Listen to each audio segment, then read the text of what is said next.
Captain Zorax Vrell stood at the observation platform of Earth's International Military Training Center, his forearms crossed in what he assumed was an intimidating pose.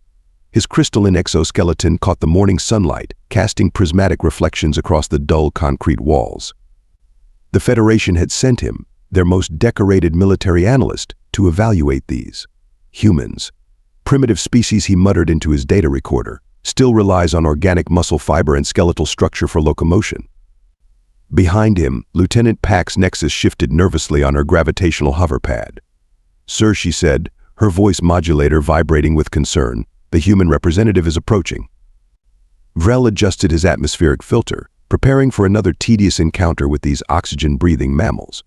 A tall human female approached, wearing what appeared to be deliberately disfigured fabric in various shades of green and brown. "Captain Vrell," she announced, extending one of her measly 2 arms, "I'm Colonel Rebecca Stone. Welcome to Fort Thunder." Vrell stared at the offered appendage, making a mental note about the human's peculiar obsession with physical contact. "Colonel," he responded, keeping all 4 arms firmly crossed. "The Galactic Federation appreciates your hospitality in allowing us to observe your training methods." Colonel Stone's face contorted into what Vrell's species recognition software identified as an amused smile. These humans and their constant facial spasms were truly baffling.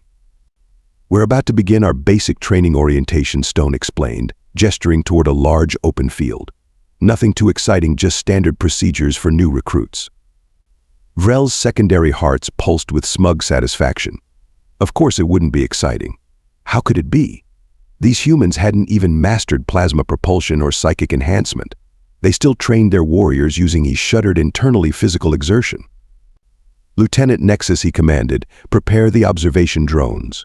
Document everything." No matter how primitive, he lifted his upper right arm in what he'd been told was an Earth military salute, managing to knock his atmospheric filter slightly askew in the process. Colonel Stone returned the salute with practiced precision, and Vrell noted with irritation how much more natural it looked with only 2 arms. "If you'll follow me," she said, "we're starting with the morning physical training routine." As they walked, Vrell activated his personal force field standard procedure when dealing with less developed species. He'd read the reports about Earth's classification as a death world, but surely that was an exaggeration. How dangerous could a planet be if it produced creatures that needed 8 hours of unconsciousness every planetary rotation? "I must inform you," Vrell announced, his voice dripping with condescension, "that the Federation's elite warriors train using advanced neurostimulation and genetic enhancement. We achieved perfect warrior specimens centuries ago." Stone's facial muscles twitched again. "Is that so? Well, Captain, I look forward to hearing your assessment of our primitive methods." The first group of recruits came into view, dozens of humans in matching disfigured fabric outfits, standing in neat rows. Vrell noted their inferior muscle mass compared to his own crystalline form. His third heart swelled with pride.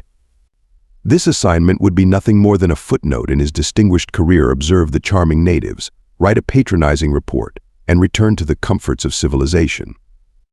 Lieutenant Nexus finished calibrating the observation drones and whispered, "Sir, should we activate the emergency extraction beacon, just in case?" "Don't be ridiculous," Lieutenant Vrell scoffed, all 4 arms gesturing dismissively. "What could possibly happen during basic training that would require emergency extraction?" Colonel Stone's smile widened just slightly, and for the briefest moment Vrell felt an unfamiliar sensation in his primary nervous system. Was it uncertainty? No, impossible. He was Captain Zorax Vrell, decorated military analyst of the Galactic Federation. And these were just humans. He had no idea how wrong he was about to be. The first sign that something was terribly wrong came when the sky darkened and water began falling from above. Captain Vrell activated his emergency shield matrix, while Lieutenant Nexus frantically tried to recall their observation drones. "Shouldn't we suspend operations?" Vrell demanded, his voice modulator crackling with concern. "Your atmosphere appears to be malfunctioning." Colonel Stone glanced upward at the rain, drops rolling off her face. This is perfect training weather, Captain." The recruits continued their running formation, mud splashing beneath their boots. Vrell watched in horror as they maintained their pace, showing no signs of seeking shelter. His data recorder whirred frantically, trying to process the madness before him. "Lieutenant," he hissed, "are you seeing this? They're voluntarily remaining in the acid rain." Sir Nexus replied, checking her sensors. According to my readings, this is just dihydrogen monoxide in liquid form. And they're running through it. By choice, all 4 of Vrell's arms trembled as he made notes. Specimen group shows signs of possible mass psychosis. A human instructor, Sergeant Marcus Rodriguez, shouted something that made the recruits increase their speed. Vrell's translator struggled with the local dialect but managed to decode it as, "My grandmother runs faster than you marshmallows." Fascinating, Vrell muttered. They appear to be motivated by accusations of being confectionery and comparisons to elderly relatives. The rain intensified, and Vrell was certain the exercise would end. Instead, Sergeant Rodriguez led the group toward what appeared to be a deliberate series of hazards and obstacles. His crystalline jaw dropped as he watched humans climb ropes in the pouring rain, crawl under razor wire through mud, and vault over walls. "Colonel Stone," he said, his voice quivering, "surely this is your advanced training program." Stone laughed, the sound making Vrell's secondary nervous system twitch. "No, Captain. This is day 1 of basic training. We haven't even started the hard stuff yet." One recruit slipped in the mud, falling face first into a puddle. Vrell moved to activate his medical emergency beacon, but before he could, the human simply got up, wiped mud from her face, and continued running. His sensors indicated her heart rate and endurance levels were well within sustainable parameters. "Lieutenant," he whispered, "adjust the scanning equipment. These readings cannot be correct." Nexus triple-checked her instruments. "Sir, the readings are accurate. They're not even approaching their physical limits yet." A particularly loud thunderclap made Vrell jump, his crystalline structure resonating with the sound. The recruits didn't even flinch.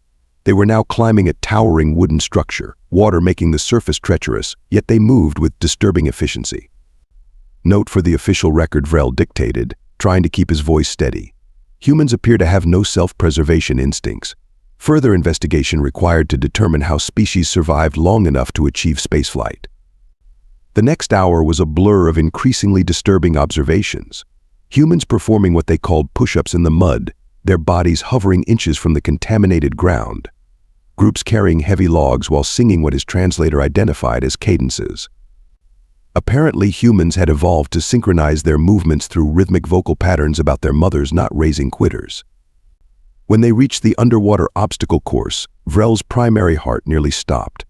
They're submerging themselves. Voluntarily. "Of course," Stone replied. "Every soldier needs to be comfortable in all environments." Vrell watched as recruits dove into the murky water, navigating underwater barriers while carrying equipment. His species had evolved to avoid large bodies of liquid, considering them death traps. These humans were treating it like a recreational activity. "Sir," Lieutenant Nexus said, her voice barely a whisper, "I think we may need to revise our initial assessment of human military capabilities." Vrell nodded slowly, all 4 arms hanging limp at his sides. The rain had finally stopped, but the recruits showed no signs of fatigue. If anything, they seemed more energized. Sergeant Rodriguez was now leading them in something called cool-down exercises, which paradoxically seemed just as strenuous as the main training. "Colonel Stone," Vrell said, trying to maintain his professional composure, "you mentioned this was basic training." "That's right," she smiled, that unsettling smile again. "Would you like to see what we do for advanced combat conditioning?" For the first time in his distinguished career, Captain Zorax Vrell, decorated military analyst of the Galactic Federation, found himself completely speechless. His data recorder was full, his assumptions were shattered, and this was only the first morning of his observation mission. And somewhere in the back of his mind, a terrifying thought began to form: what if the Federation had severely underestimated these Deathworlders? After a brief period that humans called lunch, which horrified Vrell as he watched them rapidly consume processed organic matter, Colonel Stone led them to what she called the hand-to-hand combat training area. Lieutenant Nexus had finally stopped trembling from the morning's observations, only to start again as they approached the new location. "Now," Captain Stone explained, gesturing to a group of recruits gathering on padded mats, "we begin basic combat instruction." A new instructor stepped forward, a massive human female who introduced herself as Master Sergeant Diana Thunder. Vrell's species recognition software struggled to process her muscular structure. eventually classifying her as probably capable of crushing crystalline materials. What you're about to see, Stone continued, is an introduction to our mixed martial arts program. Nothing too intense yet. Vrell was about to comment on the primitive nature of physical combat when Master Sergeant Thunder demonstrated a throw that sent her assistant instructor flying through the air. The assistant landed with a thud that Vrell felt through his gravitational stabilizers, then immediately bounced back up, grinning. Lieutenant Vrell whispered, "Please tell me you're recording this." "All 4 cameras," Sir Nexus replied, her hover pad wobbling slightly. "Though I don't think anyone back home will believe it." The recruits paired off and began practicing the throws themselves. Vrell watched in mounting horror as humans repeatedly slammed each other into the ground, got up laughing, and did it again. His data recorder was working overtime, trying to document the various ways humans could apparently bend without breaking. Note for the official record he dictated: humans appear to have evolved some form of impact-resistant skeletal structure. Further investigation needed into possible rubber-based bone composition. Master Sergeant Thunder walked among the pairs, occasionally stopping to correct a technique. "You call that a throw, Private Martinez?" "My great-aunt hits harder than that, and she's got artificial hips." Sir Nexus said, her voice wavering, "I'm detecting elevated endorphin levels in the recruits. They appear to be enjoying this." Before Vrell could process that disturbing information, Stone announced they were moving on to weapons training. He felt a momentary relief. Surely this would be more civilized, involving energy weapons or at least basic plasma rifles. His relief evaporated as they entered the training area. Humans were attacking each other with primitive metal blades and solid clubs, wearing minimal protective gear. The air rang with the sound of impacts and enthusiastic shouts. "These are practice weapons, of course," Stone explained, picking up a training knife. "Blunted edges for safety." "Safety," Vrell repeated weakly, watching a recruit practice a disarming technique that involved twisting her partner's arm in ways that violated several laws of physics. Of course. The weapons instructor, a compact but intimidating human male named Sergeant First Class Jackson Steele, demonstrated something called a bayonet charge that made Vrell's third heart temporarily stop beating. In actual combat, Steele explained to the recruits, you might run out of ammunition. That's when you get to have real fun. Lieutenant Vrell said, his voice barely audible. Did he just classify impaling someone with a blade as fun? Yes, Sir Nexus replied, her hover pad now permanently stuck in a slight tremor. The recruits appear to be nodding in agreement. The training intensified as Steele introduced something called stress shooting. Recruits ran obstacle courses while carrying projectile weapons, stopped to engage targets while physically exhausted, then immediately transitioned to hand-to-hand combat. Note for the record, Vrell dictated, trying to keep his voice professional. Humans have somehow developed the ability to combine multiple forms of violence simultaneously. Previous theories about their limited multitasking capabilities require immediate revision. A particular display caught his attention: recruits practicing weapon retention techniques. They were actively preventing others from taking their weapons while engaging in close combat. One female recruit successfully fought off 2 attackers while maintaining control of her rifle, then immediately helped them up and offered pointers on their technique. Colonel Vrell said, his professional facade cracking slightly, you mentioned this was basic training several times. I feel compelled to ask, what exactly do you teach in advanced combat courses? Stone's smile took on an edge that made all of Vrell's heart skip a beat. Oh, that's classified, Captain. But if you're interested, we could arrange a demonstration. That won't be necessary, he said quickly, all 4 arms raising in what he hoped was a universal gesture of polite refusal. This has been most informative. As they prepared to leave the combat training area, Vrell overheard one recruit asking about something called advanced close quarters battle techniques. Don't worry, Kid Sergeant Steele replied with a grin. We'll get to the fun stuff once you've mastered the basics. Vrell made a final note in his recorder: urgent update to Federation Military Command. Previous combat simulations involving human forces may require significant recalculation. Recommend immediate reevaluation of species threat assessment. Personal addendum. Request transferred to Deep Space Observation Post following completion of current assignment. Looking back at the training floor, where humans continued to enthusiastically practice various forms of controlled violence, Vrell had a sinking feeling that the worst was yet to come. The afternoon brought new horrors as Colonel Stone led them to what she casually described as basic survival training. Lieutenant Nexus had given up trying to maintain a professional distance and was now hovering directly behind Captain Vrell, using him as a shield. "Today's scenario is simple," announced the new instructor, Ranger Alexis Wolf, a human female whose scarred arms suggested intimate encounters with several large predators. Recruits are dropped in wilderness zones with minimal supplies. They must navigate to extraction points while surviving local conditions. "Local conditions?" Vrell asked, dreading the answer. Wolf grinned, displaying surprisingly sharp teeth. "Oh, weather, wildlife, natural hazards. The fun stuff." The first group of recruits was equipped with what Vrell's sensors identified as dramatically insufficient survival gear. "Surely you provide them with emergency beacons? Portable shelter? Nutrient synthesizers?" "They get a knife, a compass, and a few matches," Wolf replied. "Everything else they figure out themselves."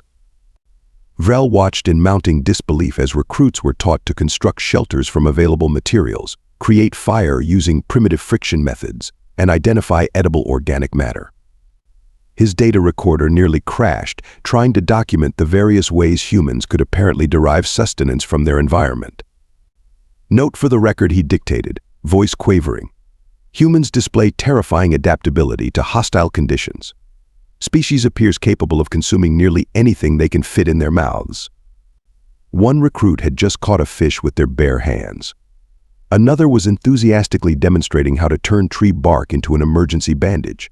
A third was explaining various uses for something called paracord with an excitement that made Vrell deeply uncomfortable. "Sir," Nexus whispered, "are you seeing this? They're teaching them to eat things they find on the ground." Before Vrell could respond, they were hurried to the urban warfare simulation area. Here, recruits navigated through a mock city environment, dealing with scenarios that made Vrell's crystalline structure vibrate with anxiety. In urban combat, explained combat instructor Maya Blitz, everything is a potential tool or weapon. She proceeded to demonstrate 15 different ways to use a broken chair leg, none of which appeared in any Federation combat manual. The recruits practiced breaching techniques, room clearing, and something called improvised explosive recognition that had Vrell questioning his career choices. One particularly enthusiastic group turned an abandoned vehicle into a defensive position in under 3 minutes. "Note for the record," Vrell dictated. "Humans can apparently transform any environment into a combat zone. Recommend updating Federation protocols to classify all human-occupied structures as potentially weaponized."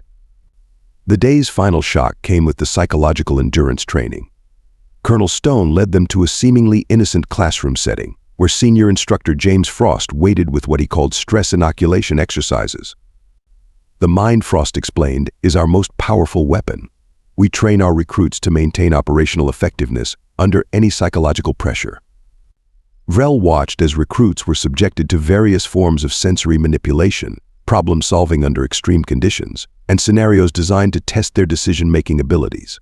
One exercise involved staying awake for extended periods while performing complex tasks.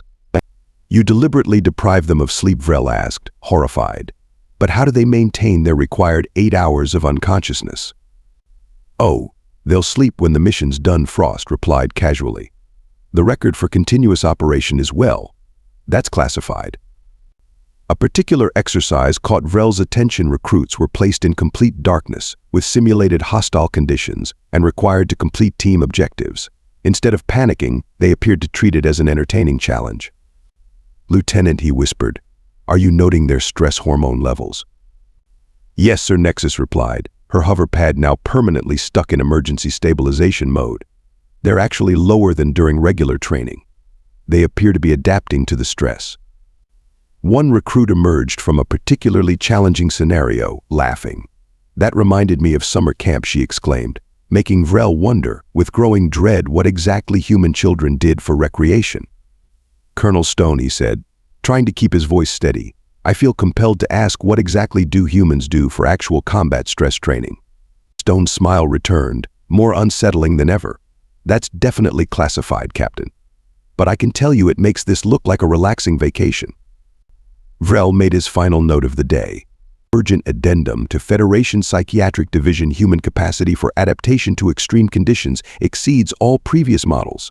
Species appears to actively seek out and thrive in situations that would traumatize most sentient beings. Request immediate review of psychological warfare protocols.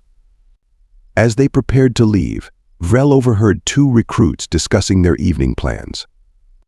"Man, I can't wait for next week's advanced survival training." "I know, right? I heard they drop you in the Arctic with just a paperclip and a positive attitude." Vrell couldn't tell if they were joking.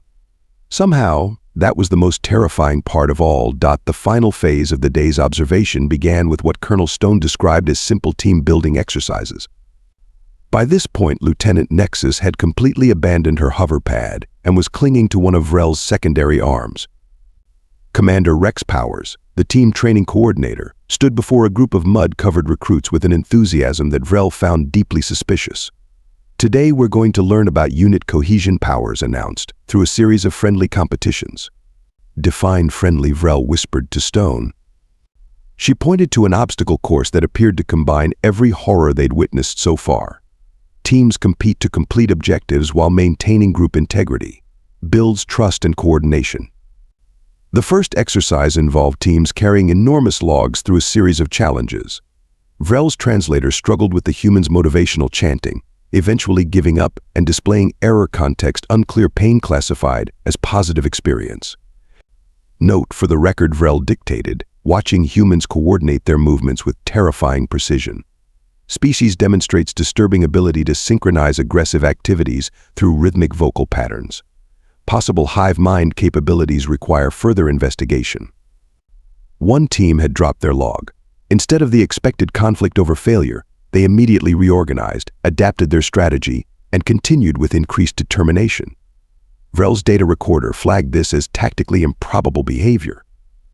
Sir Nexus said, her grip tightening on his arm, "Their neural patterns during group activities, they're actually forming temporary psychic bonds." "That's impossible," Vrell scoffed. "They're not even psychically sensitive." His voice trailed off as he watched two teams simultaneously overcome obstacles without verbal communication. Commander Powers moved them to what he called leadership rotation exercises. Each team member took turns leading their group through increasingly complex challenges. The speed at which humans adapted to different leadership styles violated several Federation theories about hierarchical adaptation rates. "They're practicing command dynamics during active combat scenarios," Vrell observed with growing dread. "Every one of them is learning to both lead and follow." A new instructor, Major Victoria Storm, took over for the advanced team coordination drills. "Today's scenario," she announced with a predatory grin, "is inspired by last year's training accident that's now classified as an unexpected success."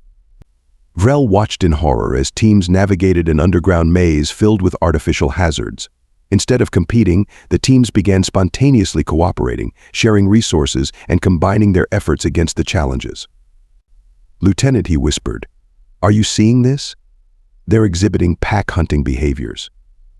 Sir Nexus replied, now attempting to merge with his crystalline structure out of fear, "I don't think these are pack-hunting behaviors. This is something worse. They're innovating." Stone nodded proudly as two teams created an impromptu bridge from their equipment to help a third team cross a hazard. "Creative problem-solving is highly encouraged," she explained. "The best solutions often come from the field." The final exercise involved all teams working together to achieve what Powers called a minor logistics challenge. Vrell watched in mute horror as hundreds of humans coordinated a complex sequence of tasks that his tactical computer classified as theoretically impossible without central neural control. "Note for urgent transmission to Federation Command," Vrell dictated. "Human organizational capabilities grossly underestimated. Species can form coherent unit structures without biochemical bonds or cybernetic linkages. Previous tactical simulations require immediate revision." As the exercise concluded, Major Storm gathered the recruits for a final announcement. "Good work today, people. Tomorrow we start the real team-building exercises." The recruits cheered. Actually cheered. Vrell's translator gave up completely and began playing soothing meditation tones. "Colonel Stone," he said, his voice barely a whisper, "when you say real team-building." "Oh, you'll love it," she replied with that now familiar unsettling smile. We're going to combine everything you've seen today into one comprehensive exercise. We call it the Crucible. For the first time in his career, Captain Zorax Vrell, decorated military analyst of the Galactic Federation, felt his crystalline structure develop a hairline crack from pure stress. As the day drew to a close, Colonel Stone invited Captain Vrell and Lieutenant Nexus to her office for a final briefing. Vrell noticed with concern that the lieutenant's hover pad had developed a permanent glitch that made it list dramatically to one side. "Before you leave," Stone said, settling behind her desk, "I thought you might want to see some footage from our advanced training programs, just to provide context for what you've observed today." Context. Vrell's voice modulator cracked. "You mean this gets worse?" Stone activated a holographic display. "This is from last month's Marine Corps Advanced Combat course." The next 3 minutes of footage violated so many laws of physics that Vrell's data recorder automatically initiated a memory purge to protect itself. He watched humans performing acts of combat that his tactical computer simply refused to classify, labeling them as statistical impossibilities. But he stammered, all 4 arms gesturing wildly. "Our elite warriors train in zero-gravity chambers with neural enhancement and quantum probability matrices." "How interesting," Stone replied, her smile now reaching levels of disturbing that Vrell hadn't thought possible. "Our special forces consider those excellent recovery activities. Very relaxing after a real training session." Lieutenant Nexus had given up any pretense of professional conduct and was now hiding behind a potted plant. "Sir," she whimpered, "the Federation's combat simulations, they're all wrong." "Oh, that reminds me," Stone continued, pulling up another file. "This is from our standard Ranger qualification course. Nothing special, just basic advanced infantry skills." The footage showed humans conducting operations that made their morning exercises look like, as the humans would say, a walk in the park. Vrell watched in mute horror as soldiers demonstrated what humans apparently considered reasonable standards of endurance, strength, and tactical adaptation. "I feel obligated to inform you," Vrell said, his voice barely audible, "that the Federation's elite forces undergo 6 cycles of intensive conditioning using the most advanced technology available." 6 cycles? Stone raised an eyebrow. "That's adorable. We run these courses back to back. The current record holder completed 3 different advanced qualifications in 1 month, just for fun." Vrell's crystalline structure made an audible cracking sound. "Fun," he repeated weakly. "You keep using that word. I do not think it means what we thought it meant." Captain Stone said, leaning forward, "Everything you've seen today, that's what we teach our beginners. Because in real combat situations, things get really interesting." Vrell made his final note, his voice trembling. "Priority 1 alert to Federation High Command. Urgent revision of all tactical protocols regarding human military capabilities required immediately. Previous assessments critically flawed. Recommend immediate reclassification of humans from Category 3 moderate threat to Category 1. Extinction level event waiting to happen." He looked at Stone, who was casually reviewing reports of training exercises that his tactical computer had labeled as theoretically lethal. "Colonel," he said carefully, "I believe we may have significantly underestimated humanity's potential for everything." "Oh," Captain Stone replied with a laugh that would haunt his dreams for cycles to come, "you have no idea. Would you like to see what we consider a real challenge?" Vrell decided that maybe, just maybe, some questions were better left unanswered.